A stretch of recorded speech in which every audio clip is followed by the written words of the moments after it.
Hello, folks. This is Ryan Hanna, host of the Winged Wheel podcast, and the person who gets to listen to every episode of Expected by Whom first. Here to give you a little bit of a caveat before this episode. No, you're not going to have to suffer my voice on this show. You get probably too much of that already on the Winged Wheel podcast.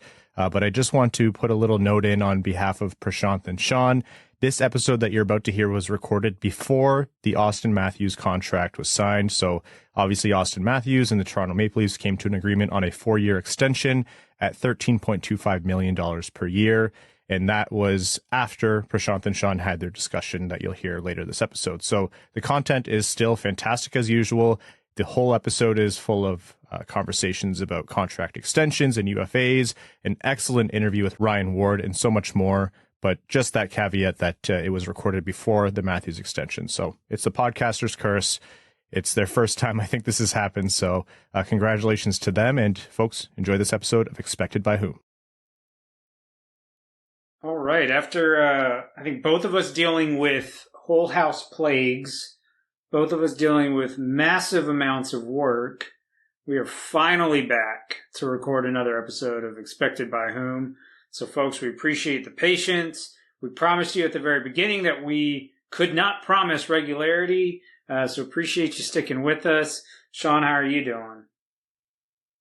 I'm pretty good. I've got the dealt with aforementioned in-house illness the other last week. With got some summer travel to see some family members who I hadn't seen in a while out of the way, and now, thanks to my lovely wife, we're able to get this done this week because I'm in the stage where my daughter will be going to kindergarten next week, making me feel incredibly ancient already age-wise, but she's home we're in that weird week between daycare and kindergarten, so the good news is it means we're healthier because no one's going to daycare, but it's as you well know, it's nothing new is being brought into the house right now, illness-wise, at least from the 5-year-old perspective. Yeah, they should really talk about that more before you have kids, about the amount of illnesses that are brought home from daycare. And I totally understand this is the child's building their immunity and whatnot. But man, I thought I had immunity because I went to daycare. But clearly not. Clearly, this stuff has evolved. It's every week. We've got a new flavor of illness. So, appreciate everybody sticking with us here. And as always, welcome back to Expected by Whom, a podcast that explores the world of hockey through unique lenses, brought to you by the Wing Wheel Podcast. We know a lot of you tuning in are Red Wings fans, and the Wing Wheel Podcast is the biggest and best Detroit Red Wings show out there.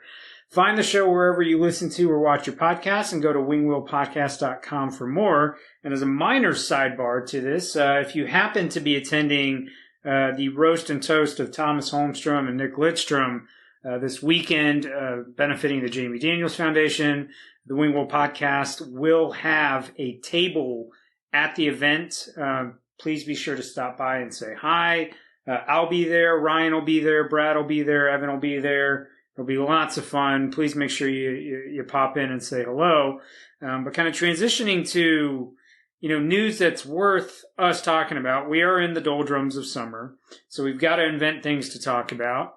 So one thing that I wanted to talk about today was the future of contract extensions in the NHL, particularly what we're going to see in the next 10 months, ahead of an anticipated cap rise of approximately 10 to 12 million over the next 3 years. So, Sean, I wanted to get your take on, what do you see the implications being of this potential cap rise on free agents, both restricted and unrestricted, willing to sign longer term deals?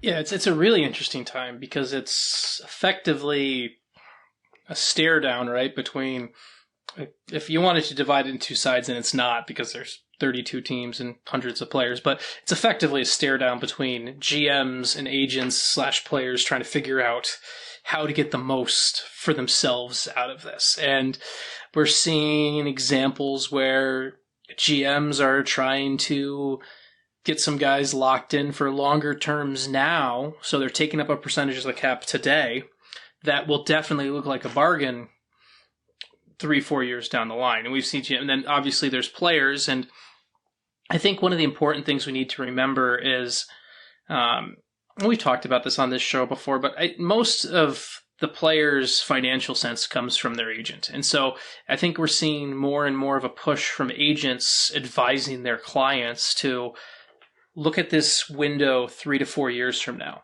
Don't look at this like it's kind of bridge yourself to the bigger opening. And I think we're seeing more and more of a push from agents on things like that. Obviously, with the Detroit lens, the DeBrincat one is one that probably comes to mind right now of a perfect example where I know there were some people who kind of early on like, hey, did he buy himself too far out? Did he buy himself past a certain window? But at the same time, he does buy himself into the cap raise window instead of signing super long term. It's the other thing that's interesting on this, and it's actually kind of fitting that you're wearing a Lions polo right now, because one thing that somebody brought up to me, who is an agent in football, actually, not a hockey agent, so they don't have anything on the hockey side of it. But he said it's an interesting thing where in the NFL, since the NHL has this is something where this staring match exists because the NHL has guaranteed contracts. In the NFL, you can cut a guy. In the NFL, a guy can ask for a restructure. You can do all of that. So if this was the kind of the future in the NFL, like when you see a guy sign when you see all the quarterbacks, you see what's the storyline? Whoever's the highest paid guy in the NFL is always the most recent quarterback who signed, right? But so we know, like it was like Patrick Mahomes a couple of years back, he signed like a 10-year deal or whatever. We know Patrick Mahomes won't see the end of that 10-year deal. We know 3 to 4 years in it or whatever, there'll be a renegotiation, there'll be a restructure of it. Things are fluid and can move around. In the NHL, they're guaranteed contracts, other than the buyout mechanism, and obviously that's more hurtful for a team of a big player, and it hurts the player as well. So because of this hard cap guaranteed contract, which gives players safety, gives them some stability in life, which isn't a bad thing, it also means that they have to figure it out this window now. They don't get to sign and think like, oh, well, cap goes up, we can renegotiate in 3 to 4 years. So I personally kind of looking at the space and thinking of it, I think a lot of agents are thinking with their financial brains on it of, hey, that shorter extension, that gets you into that kind of, that golden valley of the cap going up, the $10 to $12 million raise or whatever it's going to be in that time. Get to that, bridge that gap there, and then we all profit. And I really think this is more so agent-led than player-led, just to be completely honest with you, because I think players in general, one of their go-to answers, and I've always, it's kind of one of the hockey cliches. You ask a player about certain things. The amount of times, like I've explained escrow to players before, which is like I won't say who, but like I in locker rooms before, I've explained how escrow works to players, and so the amount of players that really truly say I have an agent for that really is the reason they have an agent, because they don't understand how it works. And so I think more and more, I don't think it's going to be players thinking, oh, I can capitalize on this in 3 to 4 years. It's more so their financial advisor is finally getting a better hold of their ear, and I don't know what the internal presentation is like on that. I don't know if someone's giving charts and things like that, but in general, someone's getting the player now to be like, hey, this is what's best case for you. You pay me to find the best case scenario for you. And I think the agents are kind of winning in that debate. And I think we're going to see, as you mentioned, there's a bunch of extension opportunities coming up. I think we're going to see a lot of these agents push for that, because it's, if you ever want to look at something interesting, go to, I think Puckpedia has the best agent board, if I remember correctly. There might be another one, but if you want to go see how interconnected the agencies are and you want to start looking at things, one of the examples I always think of, the fact that Ian Pulver, right, is the agent for Tyler Seguin. He signed the 8-year deal with Dallas and everything like that. Not saying it set the exact parameters for Miro Heiskanen's negotiation, but Heiskanen and Sagan have the same agent, and very similar in how both were handled. And so I think if you ever want to go down a wormhole and look at, we talk about trade trees, but you want to look at agent trees, go look at that, because I think agents are going to start looking at shorter things, and we're going to start seeing that approach for the players led by their representations. Yeah, I firmly agree with you on that. And a lot of it, for me, you tied it back to the NFL and kind of the differences a little bit earlier. I like to tie it back to the NBA, which is the sport that I'm probably most familiar with. If you go back to 2012, 2013 in the NBA, the salary cap in the NBA that season was $58 million. That was actually less than the NHL salary cap.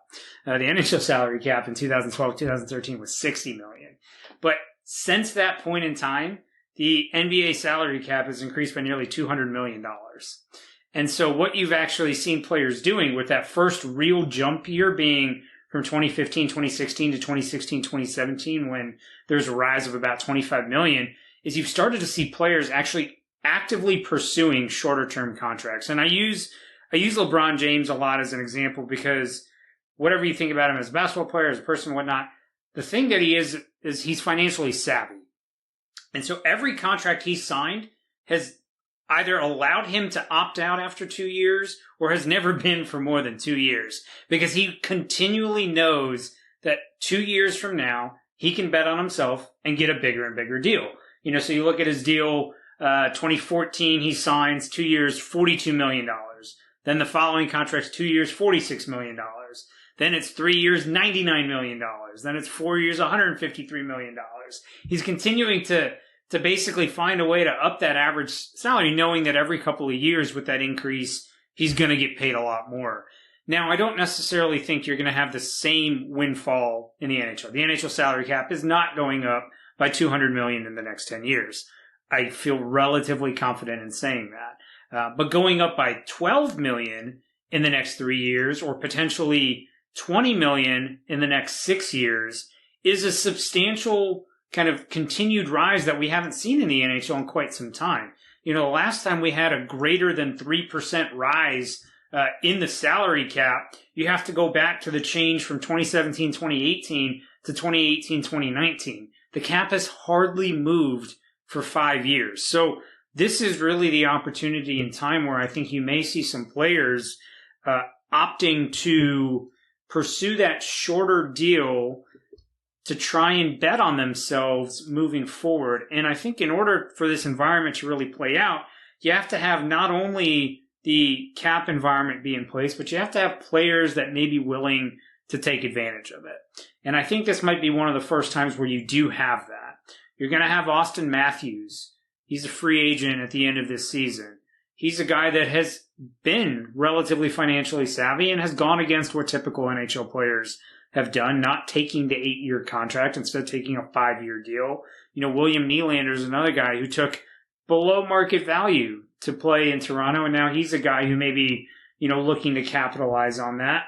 And then from a restricted free agent standpoint, for Detroit in particular, for those listeners that are Wings fans, it's going to be Moritz Seider and Lucas Raymond that are going to be looking at extensions, and it'll be very interesting to see how that plays out, because again, another example of a guy who sort of bucked the trend was Cale Makar.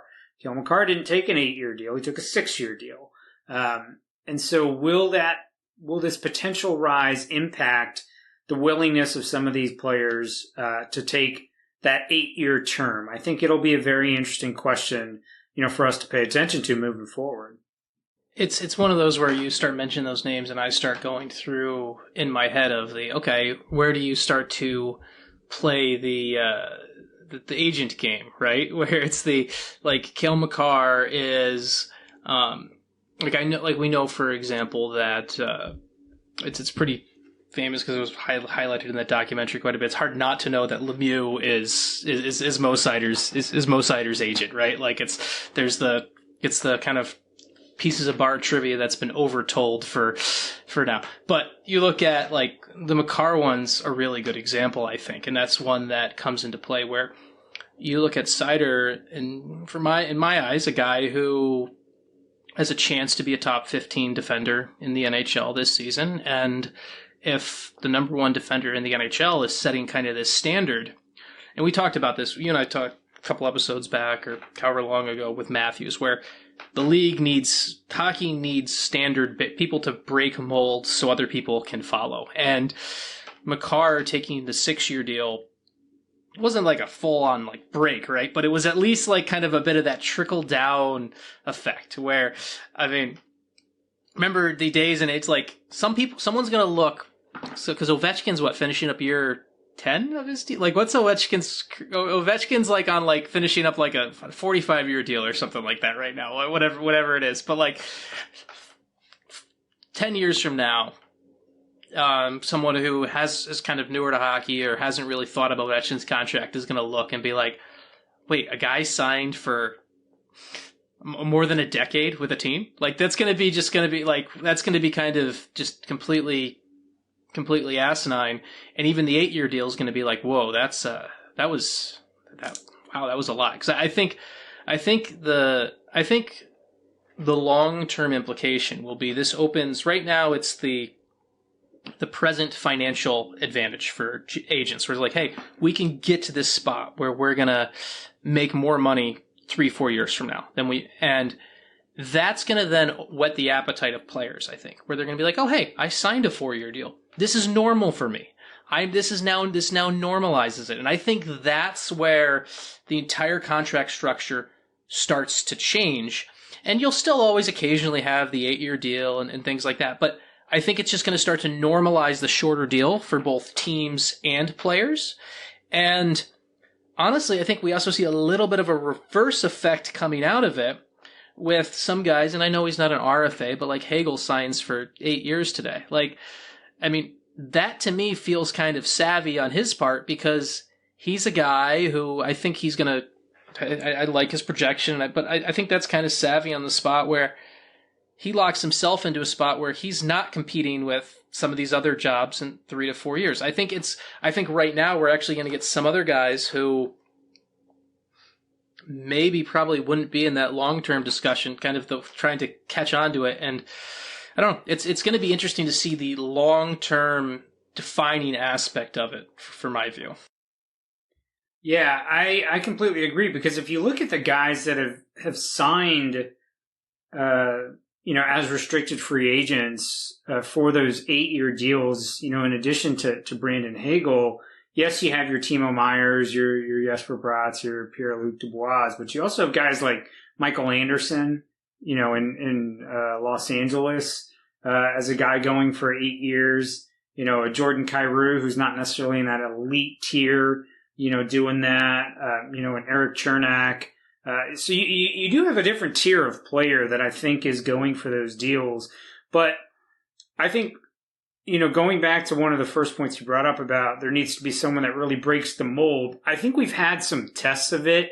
We talked about Cale Makar. Another great example for, from your Dallas folks, Sean, is Jason Robertson taking a 4-year deal, $31 million, and he's still going to be an RFA at the end of the deal, but that deal expires, in 2 seasons?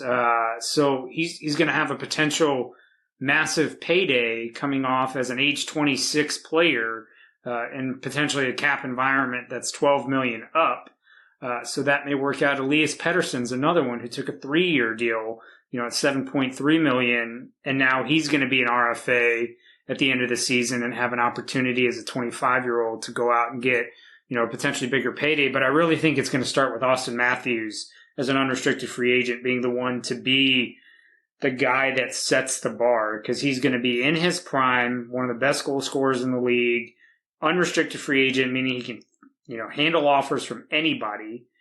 And we will really see if he sets the trend, not just from an AAV standpoint, but really from a term standpoint. And I think that'll be the first, really interesting domino that falls because the thing that I've always been curious about, I likened, hockey back to basketball earlier, but one thing that I think is fundamentally different for hockey than basketball is I do think the lifespan of a lot of these players is nowhere near as long as some of the NBA folks.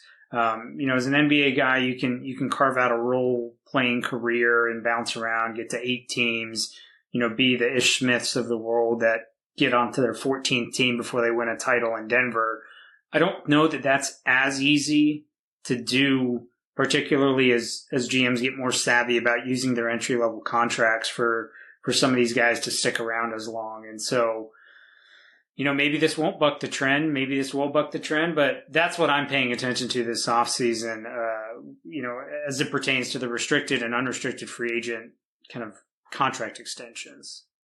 Yeah, there's no vet minimum protection that NBA guys have, right? With kind of the soft cap and the luxury tax, where you can do that. I mean, that's the thing the NBA guys can do because the system is built to do that. And I've said this on this podcast before, but I think I keep going back to this with Matthews, where one of LeBron, from an NBA side, from my perspective, and I'm not the best basketball expert, I'm not even going to pretend to be, but from my perspective, like, great NBA players often have ways they define the game outside the court, right? Like Jordan obviously is 6 titles and all that stuff, but we're getting movies about his shoe deal still. Literally 30 something, whatever it is, 30 something years later or whatever. LeBron's real impact was the player empowerment, the player taking control, and it really defined everything. I know other players had done some of that before, but he really, from my perspective as a sports writer who covered everything tangentially before really being able to focus in on hockey, that's really what he did for basketball.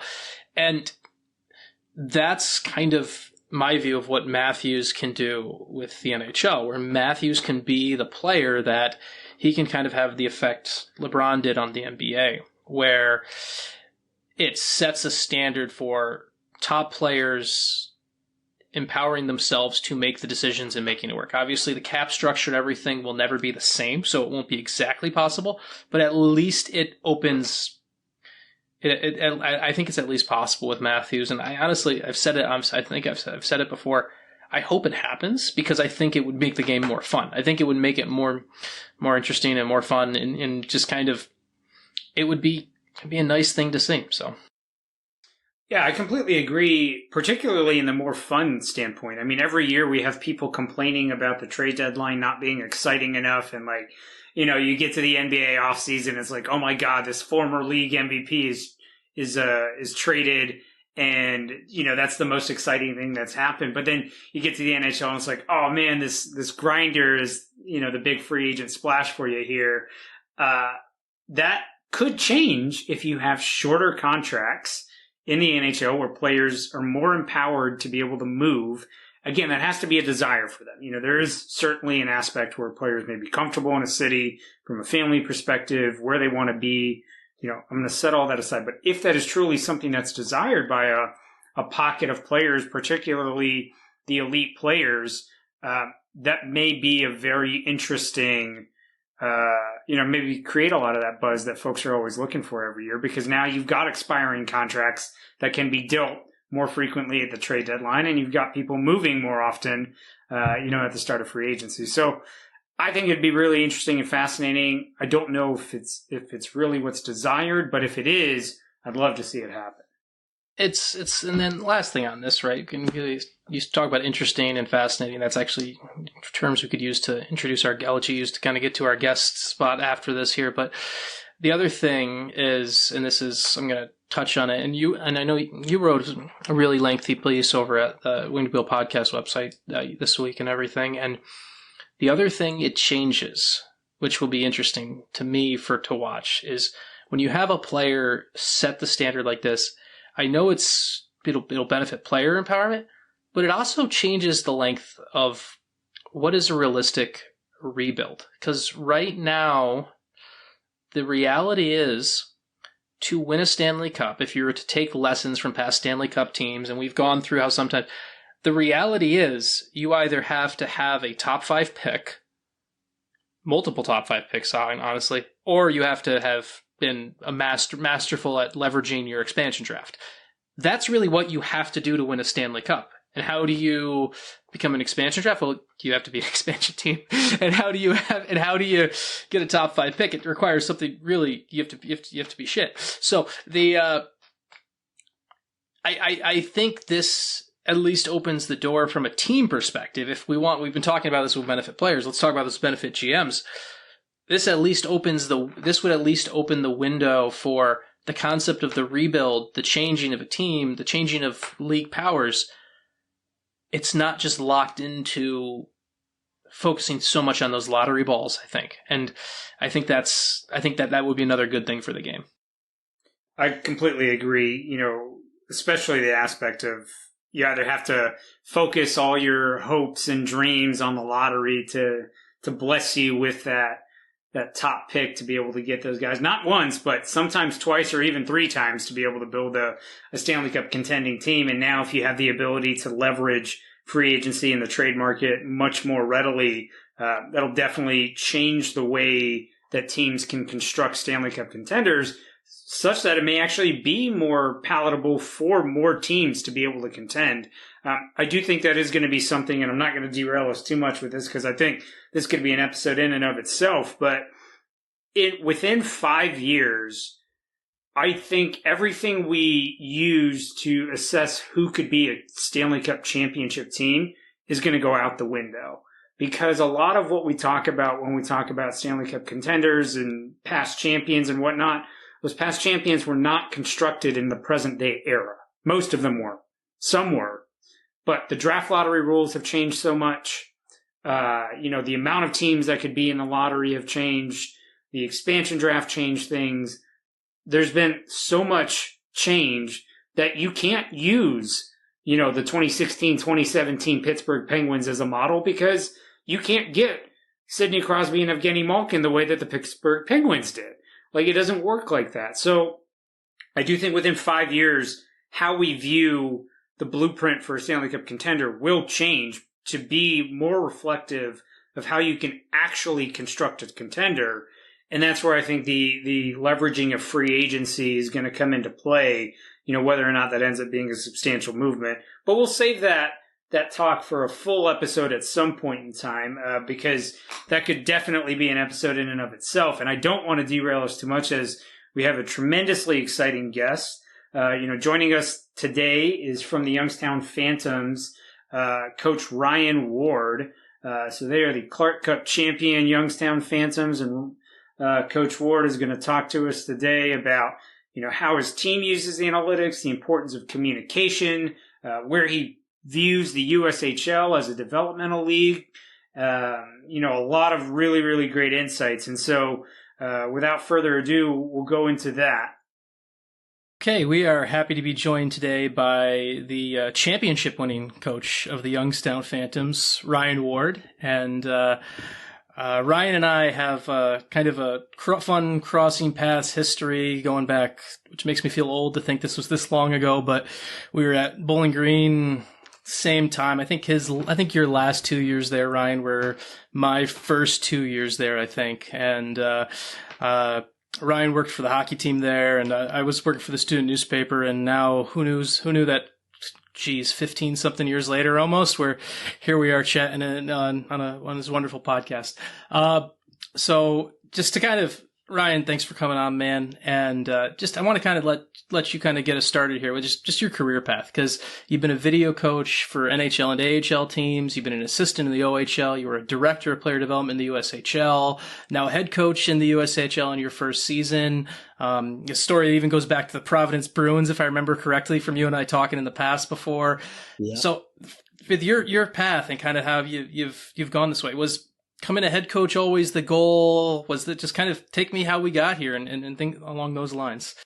Yeah, I think, it's interesting when you look back, it's been a 17-year process here for me. And when you don't play at the highest level, my thought process was always that you had to get as much experience as you possibly could, doing everything. And I think for me, when you look back and the little things that you learn, even going back to those Providence Bruins days, working with, being around Mike Sullivan and Scott Gordon, Rob Murray, like you take things that you remember even when I was 14, 15 years old, and how you can apply them to the current state of where you're at. It's been awesome. It's been such an adventure. And I think I'm a big 1+1 = 3 guy. So all of that experience and working with the coaches that I've been fortunate enough to work with and work for, it all culminates into kind of creating your own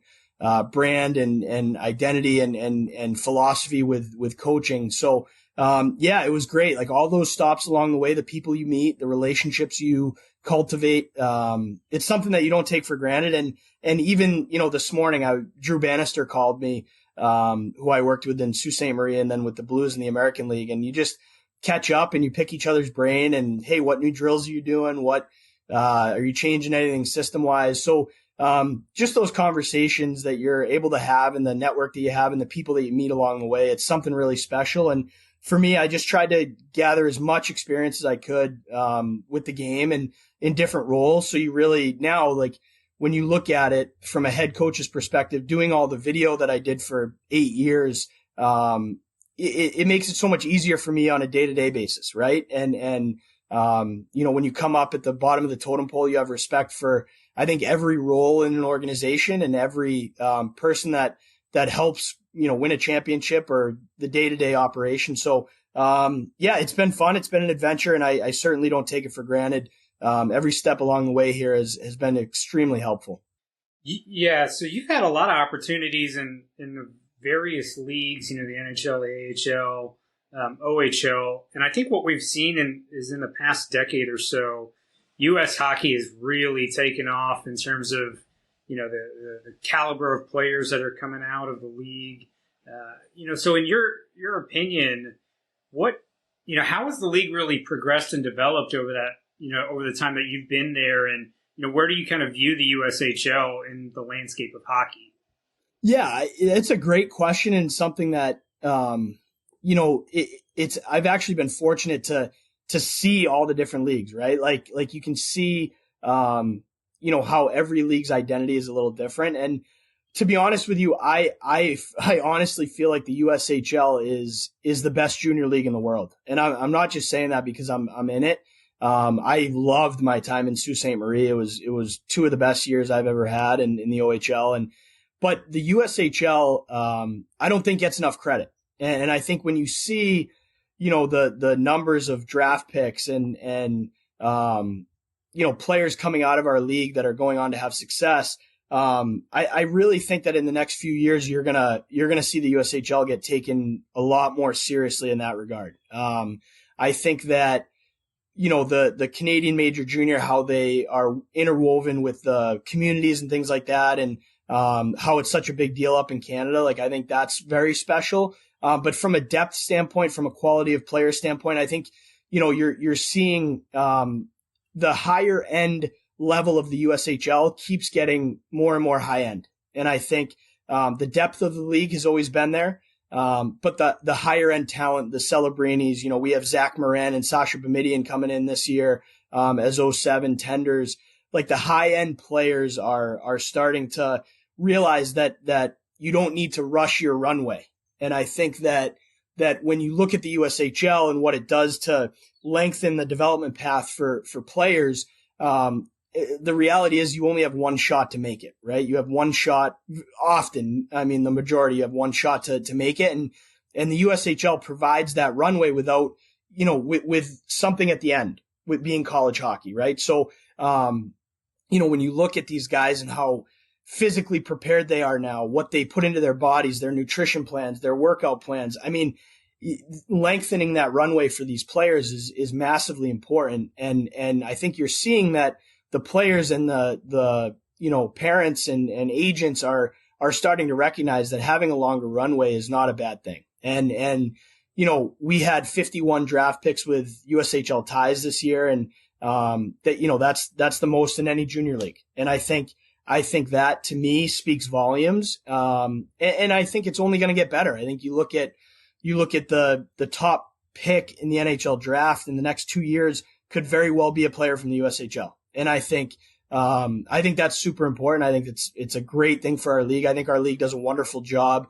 The talent, when you just look at the pathway to college hockey, there's 61, 62 Division I teams now, and there's 16 USHL teams, right? So you have immense amount of talent from those college-bound players that want to play in the USHL. And I think the USHL as a league does a great job. I love our league. I love our landscape. We have great coaches, great ownership, great players. So it's something that I think is slowly getting the credit it deserves. I don't think we're there quite yet, but I think that the numbers will speak for themselves. And at the end of the day, we just have to do a good job with our player development and keep promoting our players. Yeah, that longer runway you're talking about is something that I think is starting to get traction, at least, league-wide, and starting to be wider recognized as a legitimate development alternative to what we've seen with the CHL. Not only just the ability to develop in the USHL, have that longer runway to go to the NCAA and play hockey there, but also, NHL teams are recognizing that same combination of, we actually have greater flexibility with these players and can have those kind of closer looks and the ability to, work more closely. When you talk about these guys that get drafted out of the USHL, do you feel that there's a significant input from the NHL in terms of those players, in terms of the development trajectories for those players, or do you find that it's still largely hands off, and how does that kind of compare in prior experiences for you? Yeah, I think it's case by case. I think every NHL team has different thoughts. And I don't think there's a right way or wrong way to skin the cat. I think that for the most part, I would say, 70% of the time it's pretty hands off, and the teams let the guys make their decisions on where they want to play and are supportive. And then the odd time you have NHL teams that specifically want their players in different situations, and that's their prerogative. And I think that's fine. I think the one thing that you're seeing now is that the player pool has vastly increased just because of, different countries with their player development, different non-traditional markets in the United States with their development.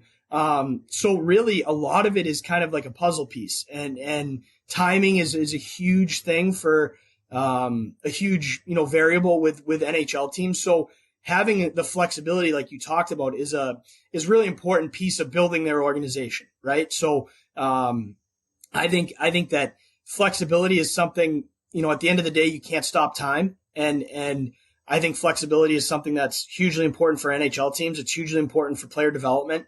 Because at the end of the day, like, the CHL is a great league, and they're essentially betting on you to get an NHL contract so they don't pay for your school package. And as a player, you're betting on them to turn you into an NHL player, right? And that's kind of the reality of the CHL, which they do a great job. And I think, for us, we have the advantage of being able to develop our players, and then they have a place to play where the gun isn't to their head, so to speak, to make it to the professional level. And I think a lot of times you see guys that maybe needed a year or two more, or 3 years more, that maybe get weeded out because they didn't have that longer runway. So I think it's a great path. I think it's hugely important for our league and for player development. And I think, like we talked about, we'll see a lot of pro players that have USHL ties coming out of the next few years in the NHL draft. Obviously, we see we talked about the USA hockey part of it, but I wanted to actually kind of in that thought, this past year, you guys won a championship, and one of the players you brought in around mid-season, you'll have to correct me the exact time, you bring him in Martin Misiak, and I think he's a perfect example of how the USHL is kind of becoming more of that, for lack of a better word, spot where we can see some of those guys from Czechia's, the Slovakias, where they can come in and they can play the North American game earlier and everything like that. And with just I was kind of using him as an ideology, but when you see the league's growth and you see the way where you can kind of get a little bit more of that melting pot that frankly we see at the NHL level, can you kind of speak to that for me? Yeah, I think one of the cool things has been the outreach of European advisors and agents with wanting their players to come to North America. And I think it's twofold. I think the exposure, like obviously for the USHL, it's easy for NHL teams to get to everywhere in the USHL.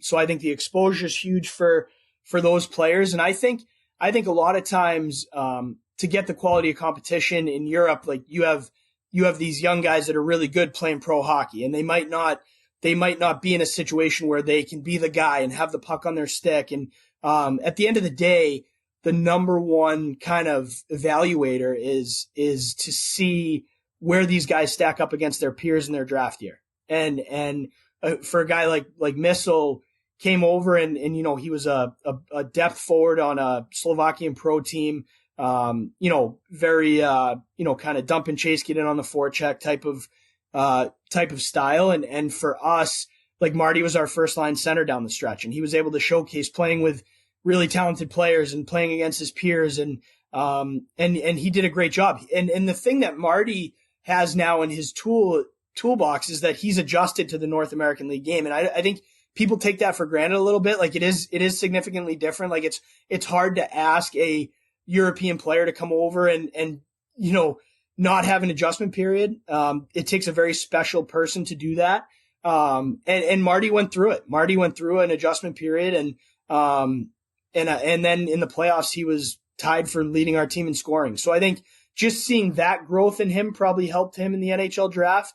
But for all these guys, like it's great. It's great exposure. It's great to see, them stack up against other draft eligibles in the national team development program. And, it's really a great league in that regard. So, you're totally right. Like, I think NHL teams, the ease of viewing for our league is awesome. And, it benefits all of our guys. And for the younger guys, they're getting viewed by osmosis, right? Like, so we'll have those 207s in our lineup this year. We had some 06s in our lineup last year. We were the youngest team in the league, and NHL scouts naturally just are able to view those guys extra times. And I think that's a huge thing for our league. I think it's great. And, going into this year, we'll have a handful of players that guys will already have watched last year and are eligible for this year's draft. So, it's great in that regard. As far as this year, we know winning and development are always a balance, right? You hear, I'm sure you accept almost at every level other than the NHL. It's always one of the two pillars you try to figure out. For you, as when you win this team, you win a Clark Cup, you win a championship, you have one of the most, I think you had from a non-NTTP, I think you had the most drafted guys in Nashville, if I remember correctly. For you, as you figured that balance out, what are some of the things that you've taken just from your USHL experience, and what are some of the things that maybe time spent in San Antonio or with the Toronto organization or anything like that you kind of use that allows you to kind of strike that balance where you ended up with a championship and you ended up with a lot of kids bettering themselves opportunity-wise? Yeah, I think that I've always looked at it as internal competition and player development drive your organization from a wins and losses standpoint. So, we started the year this year 2-6, and we had the youngest team in the league, and it would have been real easy for us to go older and safer and, not try to make plays with the puck and, just play this safe brand of hockey. But the one thing that we talk about in Youngstown, and I'm very fortunate with the ownership and our general managers and president, Ryan Kosecki, Jason Deskins, and Andrew Goldman, we're all linear in our vision of what we want to do. And I think that, for us, player development is paramount over anything else. Of course we want to win. Of course we're going to push our guys as hard as we can to win and play well and do all that. But player development is paramount, and having 6 guys drafted in Nashville, which is the most ever by a junior team for guys that were playing on your team. That's the most rewarding and fulfilling thing as an organization, as a coach. And I think because you take that stance from a player development perspective, you are going to, in the long run, come out on the right side of the wins and losses. Were there nights that we could have, probably won games that we lost because we were trying to play our full lineup, or were there nights we, could have changed our philosophy a little bit? For sure there were. But at the end of the day, if you don't play your young guys, if you don't develop your young guys early on in the season, through the season, and something happens down the stretch, they're not going to be ready for that moment. And for us, we've always taken a player-centric approach here in Youngstown, and we will continue to do that. We're definitely not afraid of being young. In fact, for us, like, being younger means that you'll have guys that end up in the NHL draft, right? And you'll have guys that you can have for multiple years and develop them and push them on and get them to a program, whether it's collegiately or professionally, that are, going to enhance their development from what we do and stay on task. So I think, it's a fine line for sure. I'm fortunate in my organization that the mandate has never been winning. It won't be winning. Of course, we all want to win, and winning a championship was the most unbelievable experience I've had as a coach. But at the end of the day, our mantra is to be competitive every night and really focus on developing our players. And I'm lucky that our ownership group puts the resources into our players that give us all the tools that we need to do that. So for us, it's player development first and foremost, and I believe that winning is a byproduct of doing that job successfully.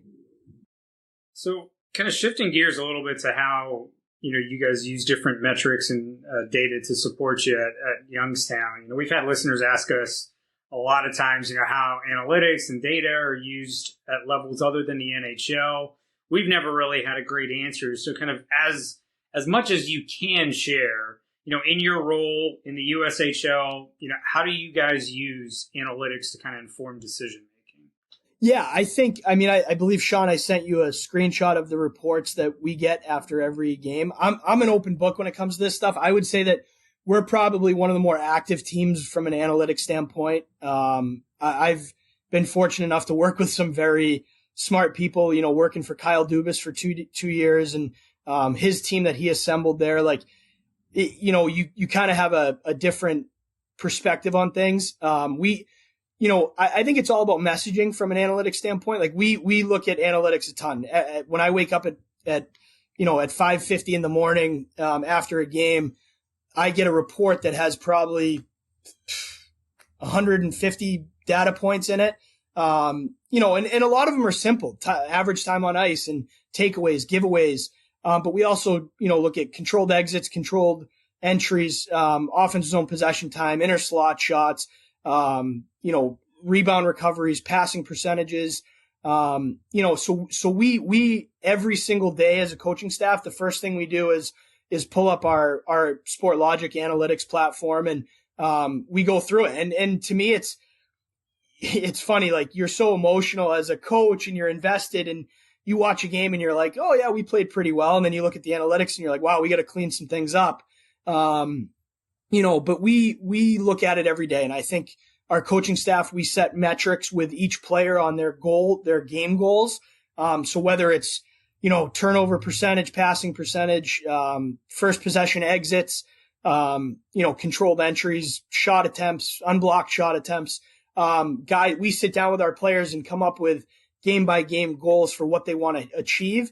And some of them are very basic. And some of them are more, intuitive to what the player wants and understands. But for us, we use it as a test on how we play over a larger sample size. So, if we look at the last 10 games and we're trending upwards and maybe we're not having as much success, it's one of those things where we don't hit the panic button. We just keep building. And then maybe we're winning games, but our process isn't very good. And we look at our analytic output and see different, metrics. And we're like, hey, this isn't sustainable. Like, we're going to have to work on this and change things. So, we look at that stuff every single day. Our goaltending coach does a great job of looking at various goal scoring analytics, and, we break it down and the biggest thing for me is messaging to our players. Like, I'm not going to go in there and talk about a guy's Corsi to him. You know what I mean? Like, I just think they focus on the wrong things. But as a team, the guys, if we lose, for instance, we lost a game to Chicago, I believe, in the playoffs, and it was our only loss, but our underlying numbers weren't bad, right? So, the next day I put up, hey, look at ozone possession time, blah, blah, blah. And I think that the guys see it as like, okay, our process. And that's what we want to be focused on is listen, at the end of the day, when we lace them up for the Fall Classic, it's going to be 2 ugly hockey games, right? Like whoever works harder and competes harder and plays their identity better is going to win those 2 games. And then at the end of the day, you add layers from there. And a lot of that comes from analytics and understanding what your team's good at and adjusting to your team. And, so for us, you guys, and please, share that with Prashanth, the screenshot there, but, you can get an idea of what we look at every day. And, it's something that we're hugely involved in on a day-to-day basis. We pull it up every morning when we get to the rink, and some of it's good. Some of it's like, oh boy. But at the end of the day, we're highly in tune to that stuff. And it's an eye test to make sure that our eyes aren't lying to us. And sometimes it's great to look in the mirror as a coach and be like, you know what? Like, I'm not doing a great job doing this. I'm not doing a great job teaching that. I have to be better, teaching this. I have to be better at explaining this. Obviously the guys aren't understanding my message, so I have to change it up a little bit. And I think it's more of a litmus test for where you're at as an organization individually by game, and then over a sample size of a season. So, we try to be in tune with it. Obviously we can always get better, but it's analytics and data is certainly something that we put a premium on day by day in our organization. Was that good? Was that a good answer? That was a great answer. That was great. And I did share that with Prashanth before we hopped on here. So it's, we were both looking at that before stopping on this call. I want to kind of dial into that a little bit more too. You talked about individual messaging and individual players and sample size and a bunch of buzzwords that are really not just buzzwords here. It actually sounds like you actually use them in the proper terminology. When it comes to helping the players understand it, how much does kind of your background as a video coach help in kind of connecting some of these things?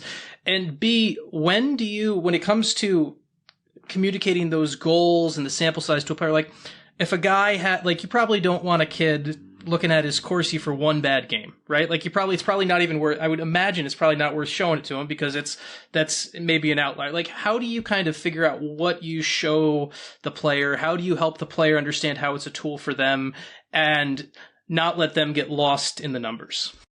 Yeah, I think you make them part of the process and try to educate them so they understand what you're talking about. And a lot of times, we won't break it up in a micro sense to them game by game. Like I think we have simple enough goals, where they understand it. Like turnover percentage is turnover percentage, right? That's pretty straightforward. And I think, instead of, a Corsi, talking about Corsi, it's just like, hey, like your shot attempt volume needs to come up and you need to, you're a goal scorer, like Will Whitelaw at the beginning of the year last year.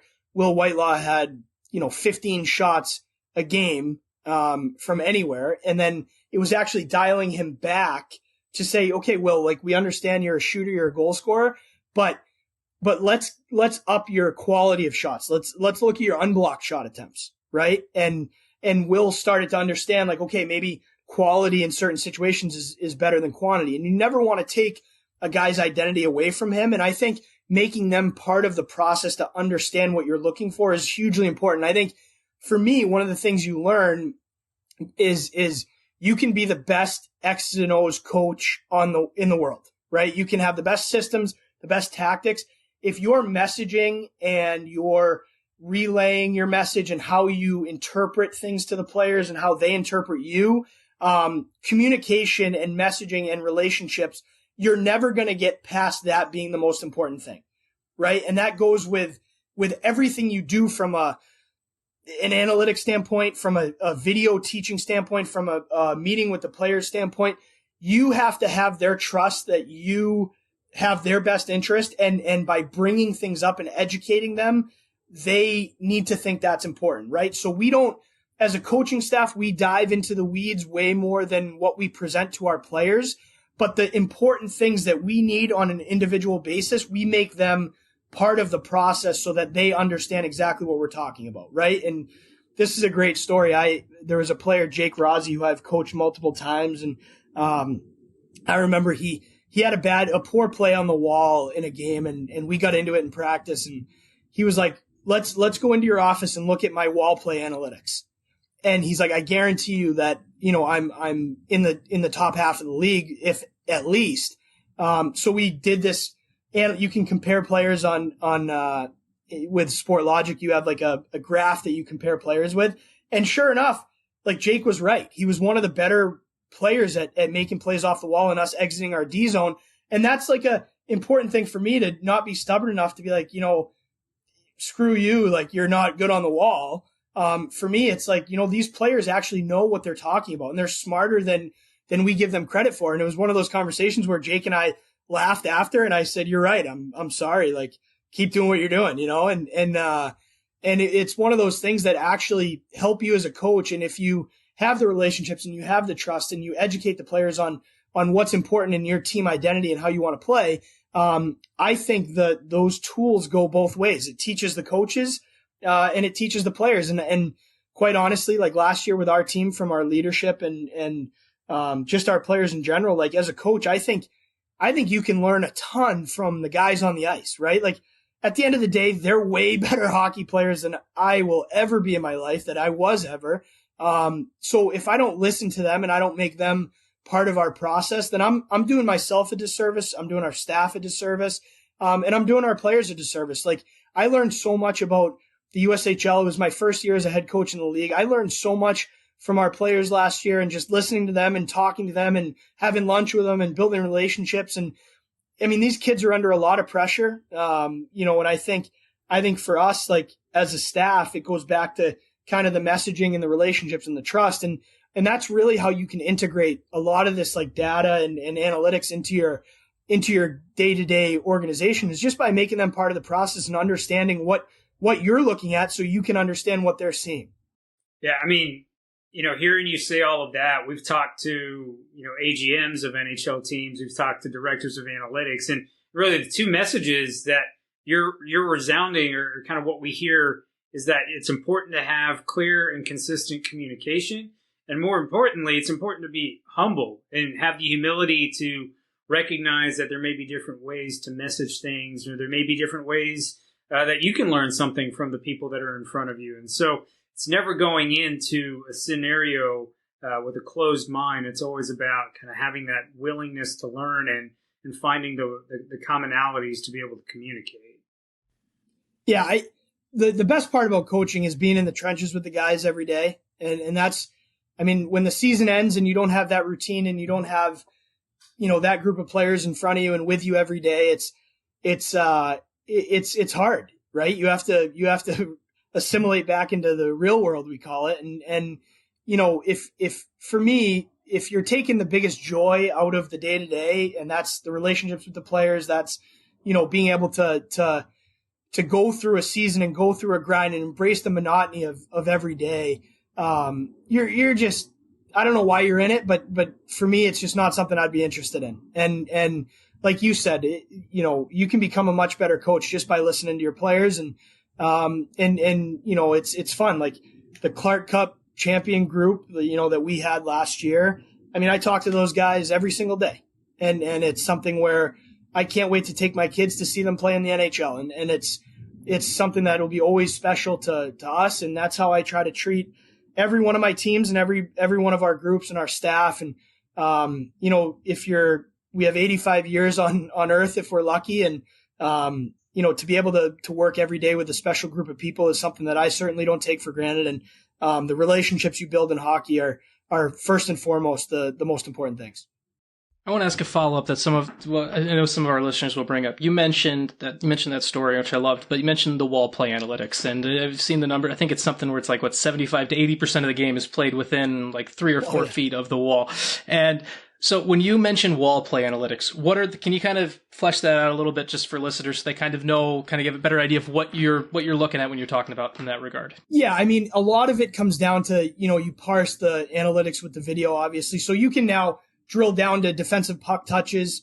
So I'll look at, if you're talking to a left winger, you look at his defensive puck touches and success rate of those touches. And the one thing that there's gray area with is what's a successful puck touch, right? So for us, it's multiple layers. And I think when you look at you're coming out of your D zone and, there's a defensive touch on the wall, and number one is, does it get into the neutral zone? So that's success to some people. For us, I guess it's a little bit of success, but we want to see if that puck gets to the offensive blue line, right? And then if that turns into a controlled entry. So we kind of drill it down where we look at those puck touches and we say, all right, yeah, we got it out of the zone. Sometimes if there's a minute 15 left and our D are tired, getting it out of the zone might be a really positive puck play.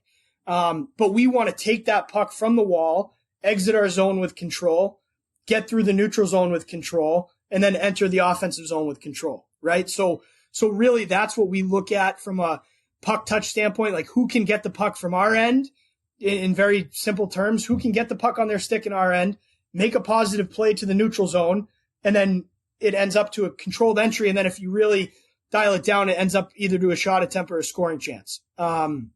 So that's kind of how we look at it. Did that answer your question? Yes, it did. Yes, it was one of those things where I know we're gonna have people who listen, and there'll be it's a good chance to plug the people who listen on who are in the Expected by Whom Discord. Who one of the first questions would be, what is a wall play analytics? So definitely a good answer on that. I have two quick rapid fire ones for you. Just one, when I was doing my research for this story, I came across a story when you were working in 2019. You were interviewed by, I think, your hometown paper about how San Antonio was playing Boston, and the closeout quote of the story was you were asked if you were going to get a cup ring if the Blues won. So did you get the cup ring when the Blues won in 2019? I did.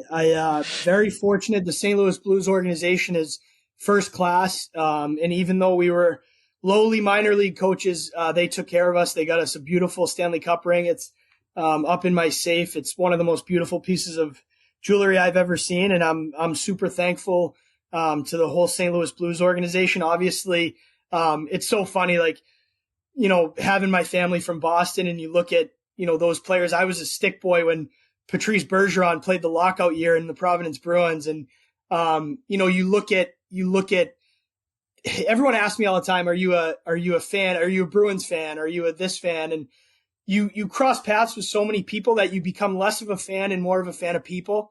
Like that year with Jordan Binnington, I mean, I don't know if everyone knows the story, but like really Binner wasn't even supposed to be in the NHL. Ville Husso was going to get called up, and maybe I'm giving away secrets here, but Ville was going to get called up, to back up in St. Louis, and he tweaked his ankle in Texas, and Binner had to go up, and then he ended up going into a game against Pittsburgh where they got shelled. And then Ville tweaked his ankle again. So Binner had to stay up, and then they gave Binner the opportunity to play, and he went on that run that was like 23-1 or whatever it was. So, I'm a fan of Jordan Binnington, right? Like to see what he went through, and the year before he was being paid by St. Louis to play in Providence, and now he's their starting goalie. So I think when you go through the process and you see and you make relationships, you're a fan of people and seeing what they do, and a fan of people you coached with. And I think that's the coolest part about it. And yes, like very thankfully and fortunately, the St. Louis Blues take care of their people, and we were able to get a Stanley Cup ring, and that's something I'll forever be grateful for. And then as a Bowling Green guy, I got to know, because in this actual connect, most of our people listening are in the Michigan, Detroit area, Wingfield. So there is a location in Ann Arbor too. What's the Mr. Spots order for you? Oh, what's so funny is we were driving back home to New England this summer, and we stopped in Bowling Green, and we got there at like 8:50 p.m. and they close at 9, and they were closed. So I was so mad because I wanted my kids to get Mr. Spots, but I'm just I'm just a chicken cheesesteak guy, and I don't know if they still have those waffle fries. I obviously probably need to lay off those, but oh man, Bowling Green, there were so many midnight orders of Mr. Spots and walking in there. I mean, Yeah. But yeah, that's Mr. Spots. That's one of my favorite places of all time. I think if I were a college athlete, that would be my only NIL deal I would want, is a Mr. Spots deal. They still do have the fries. I mean, at least I was in a meeting in Ann Arbor a couple weeks back and went in there, and there was the fries are still got the waffle fries and everything like that. It's a good spot. They actually used to deliver beer at like 1:00 in the morning at Bowling Green. Not that I would ever. I knew that too. I don't know how I knew that, but I knew that too. My friends told me. Yeah. Well, Ryan, thanks so much for coming on. This has been great.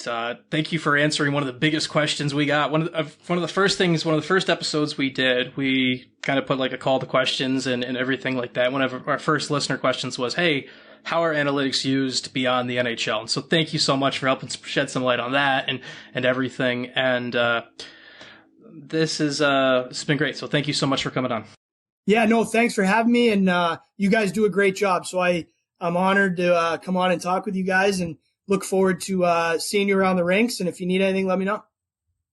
All right, folks, that was Coach Ryan Ward of the Youngstown Phantoms. Can't thank him enough for taking the time to join us and also to go so deeply into, a number of the different metrics that they're looking at in Youngstown, how they're applying them and communicating them to players, and ultimately, where the USHL is going as a league. So can't thank Coach Ryan Ward enough for joining us. And as always, if you'd like to support our show, please subscribe to the Wing Wheel Podcast on Patreon. That's patreon.com/Wing Wheel Podcast.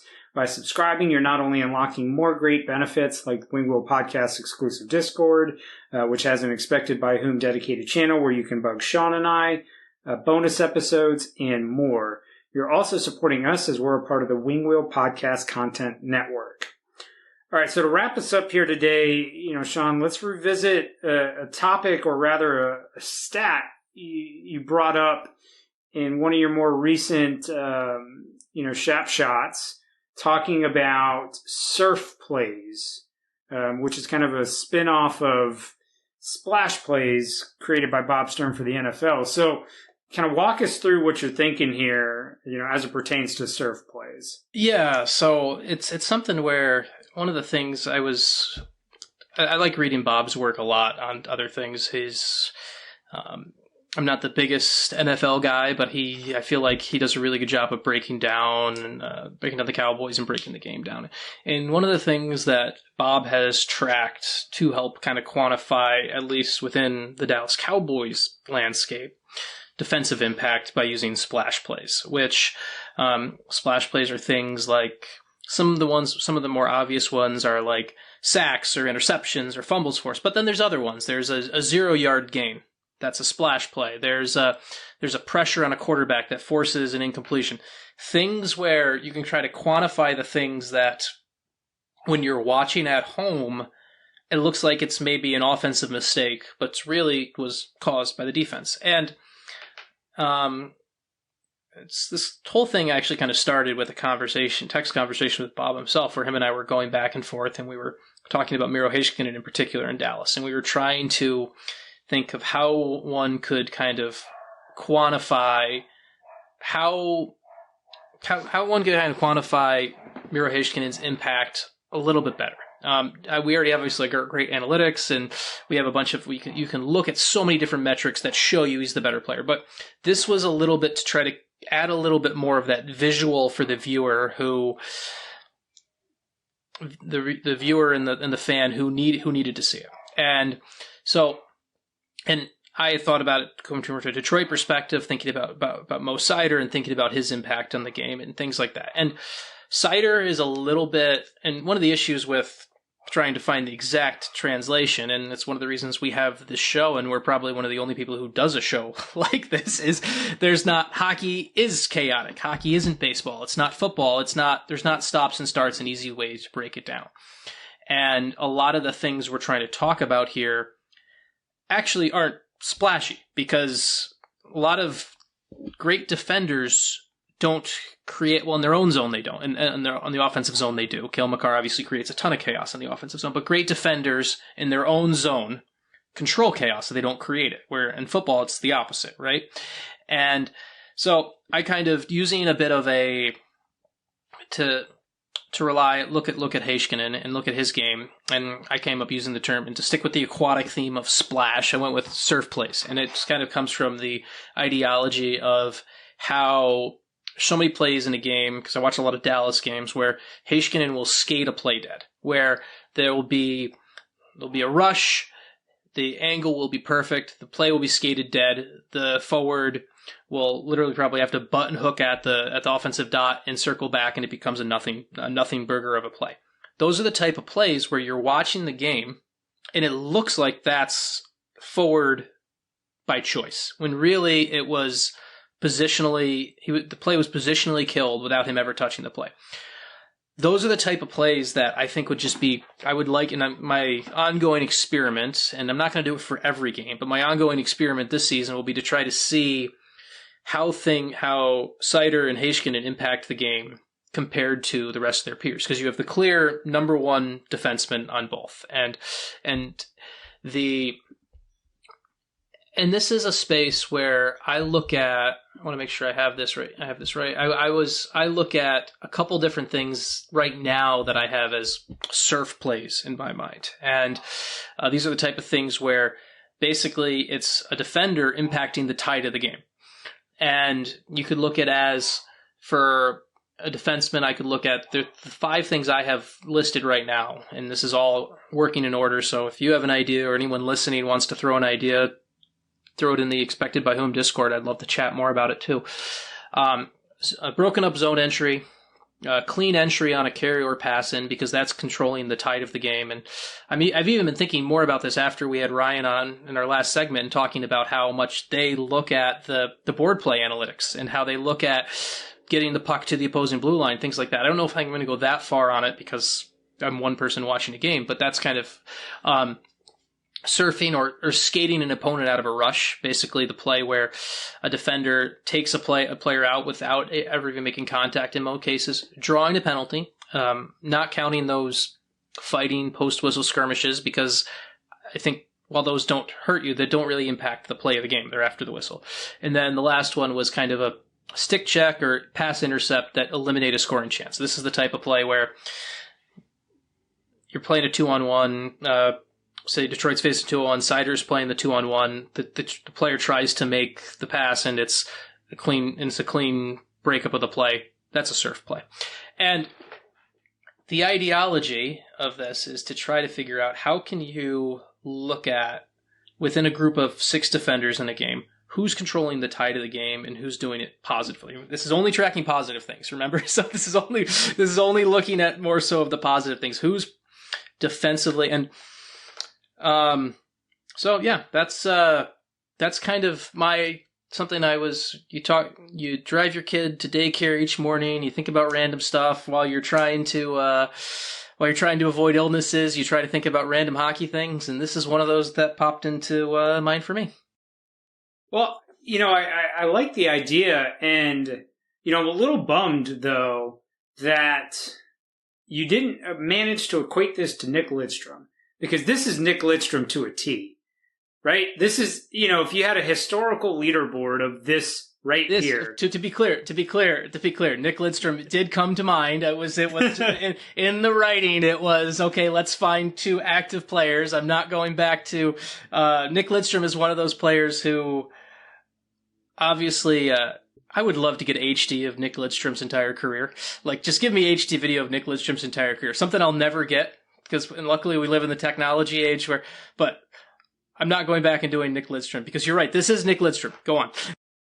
Yeah, I mean, this is Nick Lidstrom to a T, from the zone entries being broken up. I mean, nobody was better at knocking a dump in attempt down at the blue line, and then managing all in one motion, knock it down, take the puck, and then make a stretch pass the other way. Nobody was better at that. Nobody was better at, using their body position. They could be, he could be on a 2-on-1 and would manage to skate the 2-on-1 into no play at all without doing anything that actively touched the puck. And it's just that it was a marvel to watch him do this. And so as you were, describing this and going through it, I just can't help but thinking, like, this is Nick Lidstrom. And if there was a historical leaderboard, I mean, there's nobody nobody that would be rank higher than him, on this. But this is really a great way, bringing it back to active defensemen, to quantify some of those harder to understand aspects of defense. Now, obviously, with any, metric that's just tallied up or counted, there's a level of subjectivity to it. Weighting and whatnot, are all plays kind of worth the same. But it's a step in the direction of helping us better understand some of the plays that are made that maybe don't show up as consistently on a score sheet. So, for an example, you have a guy, they break up a 2-on-1 with a great stick check or a great pass intercept. They make a quick pass up the ice, and then they go for a change. And then their team takes 3-4 shots of ozone possession because they're able to do that. None of those are getting counted as Corsi 4 for the player that broke up that play. None of those are getting counted as expected goals for the player that broke up the play.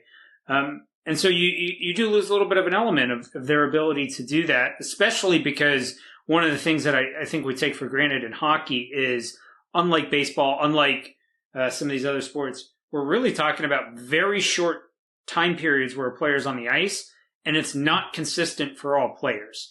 There's going to be changes on and off at various times for certain guys, and so you may not actually get some of the results of their plays captured under their stats. All that's to say is I think it largely washes out over the course of a season or a larger sample size, but within a specific game, I think these are the kinds of things that are helpful to better understand, who is kind of, stemming that tide or turning the tide, if you will. And in some cases too, and it's gotten a lot better. It has gotten a ton better. But one of the things that interests me too is sometimes to use that scenario you're talking about where a guy breaks up the 2-on-1. In some buildings, that might be counted as a block shot. And therefore that becomes a shot attempt against. In some buildings, it would happen.